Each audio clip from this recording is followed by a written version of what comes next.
The Adventures of Pinocchio by Carlo Collodi. Chapter 8. The Marionette, as soon as his hunger was appeased, started to grumble and cry that he wanted a new pair of feet.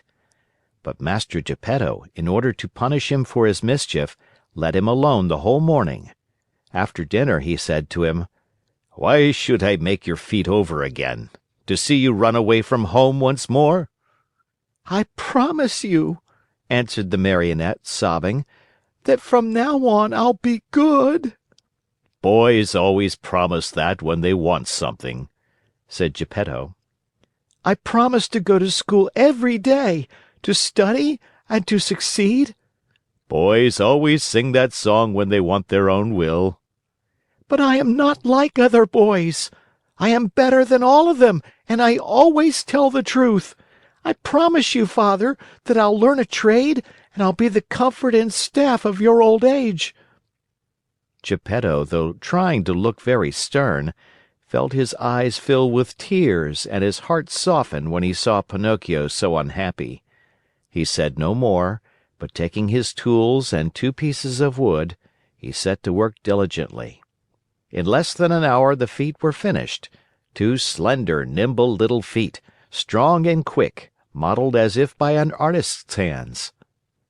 "Close your eyes and sleep," Geppetto then said to the Marionette. Pinocchio closed his eyes and pretended to be asleep while Geppetto stuck on the 2 feet with a bit of glue melted in an eggshell, doing his work so well that the joint could hardly be seen. As soon as the Marionette felt his new feet, he gave one leap from the table and started to skip and jump around, as if he had lost his head from very joy. "To show you how grateful I am to you, Father, I'll go to school now. But to go to school, I need a suit of clothes." Geppetto did not have a penny in his pocket, so he made his son a little suit of flowered paper, a pair of shoes from the bark of a tree, and a tiny cap from a bit of dough. Pinocchio ran to look at himself in a bowl of water, and he felt so happy that he said proudly, "Now I look like a gentleman." "Truly," answered Geppetto. "But remember that fine clothes do not make the man unless they be neat and clean." "Very true," answered Pinocchio. "But in order to go to school, I still need something very important." "What is it?" "An ABC book." "To be sure. But how shall we get it?" "That's easy. We'll go to a bookstore and buy it." "And the money?" "I have none." "Neither have I," said the old man sadly. Pinocchio, though a happy boy always, became sad and downcast at these words. When poverty shows itself, even mischievous boys understand what it means. "What does it matter after all?" cried Geppetto all at once, as he jumped up from his chair. Putting on his old coat, full of darns and patches, he ran out of the house without another word. After a while he returned. In his hands he had the ABC book for his son, but the old coat was gone. The poor fellow was in his shirt sleeves and the day was cold. "Where's your coat, Father?" "I have sold it." "Why did you sell your coat?" "It was too warm." Pinocchio understood the answer in a twinkling, and, unable to restrain his tears, he jumped on his father's neck and kissed him over and over. End of chapter.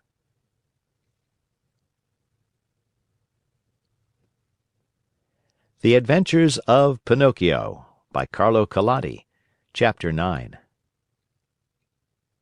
See Pinocchio hurrying off to school with his new ABC book under his arm.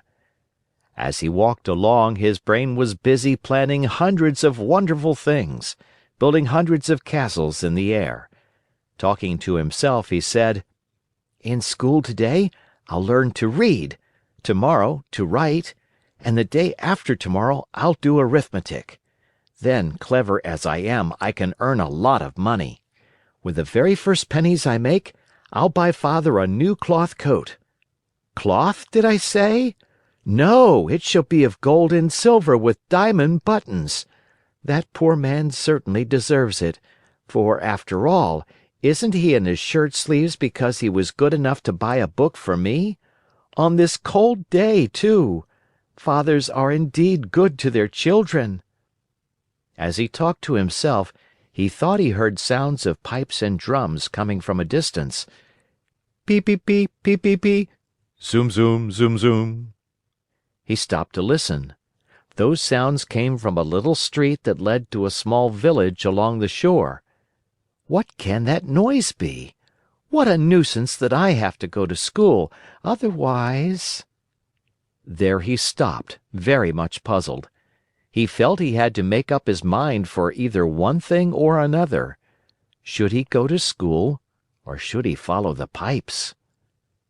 "Today I'll follow the pipes, and tomorrow I'll go to school. There's always plenty of time to go to school," decided the little rascal at last, shrugging his shoulders. No sooner said than done. He started down the street, going like the wind. On he ran, and louder grew the sounds of pipe and drums. Peep, peep, peep, peep, peep, peep, peep, peep, peep. Zoom, zoom, zoom, zoom. Suddenly he found himself in a large square, full of people standing in front of a little wooden building painted in brilliant colors. "What is that house?" Pinocchio asked a little boy near him. "Read the sign and you'll know." "I'd like to read, but somehow I can't today." "Oh, really? Then I'll read it to you. Know then that written in letters of fire I see the words, 'Great Marionette Theater.'" "When did the show start?" "It is starting now." "And how much does one pay to get in?" 4 pennies." Pinocchio, who was wild with curiosity to know what was going on inside, lost all his pride and said to the boy shamelessly, "Will you give me 4 pennies until tomorrow?" "I'd give them to you gladly," answered the other, poking fun at him, "but just now I can't give them to you." "For the price of 4 pennies, I'll sell you my coat." "If it rains, what shall I do with a coat of flowered paper? I could not take it off again." "Do you want to buy my shoes?" "They are only good enough to light a fire with." "What about my hat?"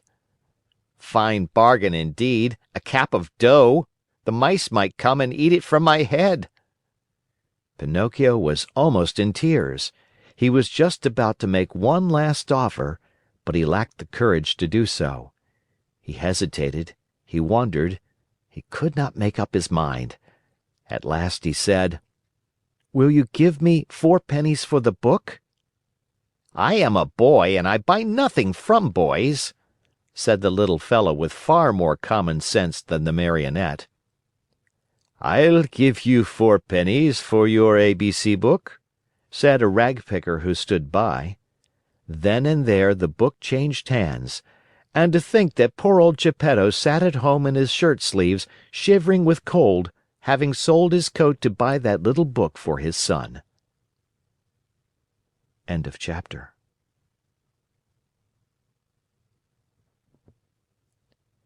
The Adventures of Pinocchio by Carlo Collodi. Chapter 10. Quick as a flash, Pinocchio disappeared into the Marionette Theater. And then something happened which almost caused a riot. The curtain was up and the performance had started.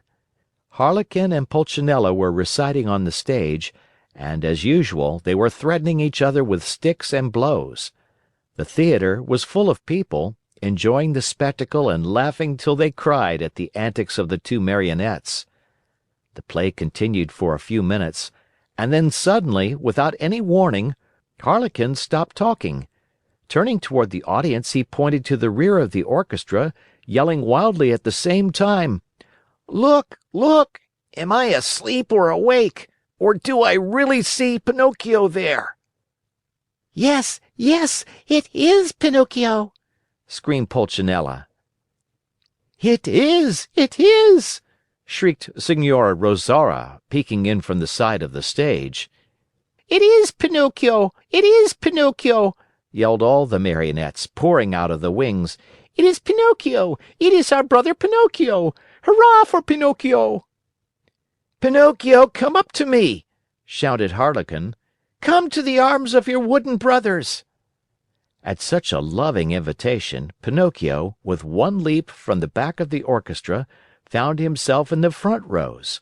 With another leap, he was on the orchestra leader's head. With a third, he landed on the stage.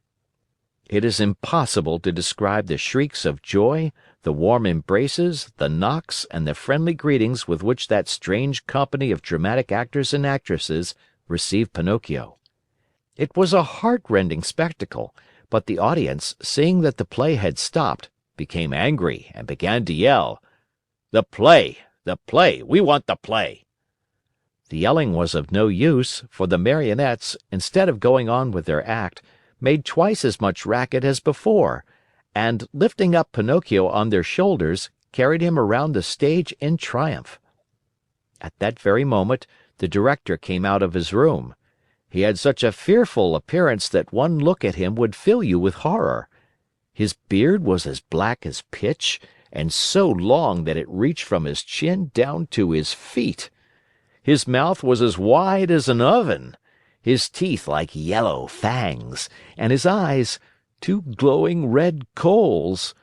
In his huge hairy hands a long whip, made of green snakes and black cats' tails twisted together, swished through the air in a dangerous way.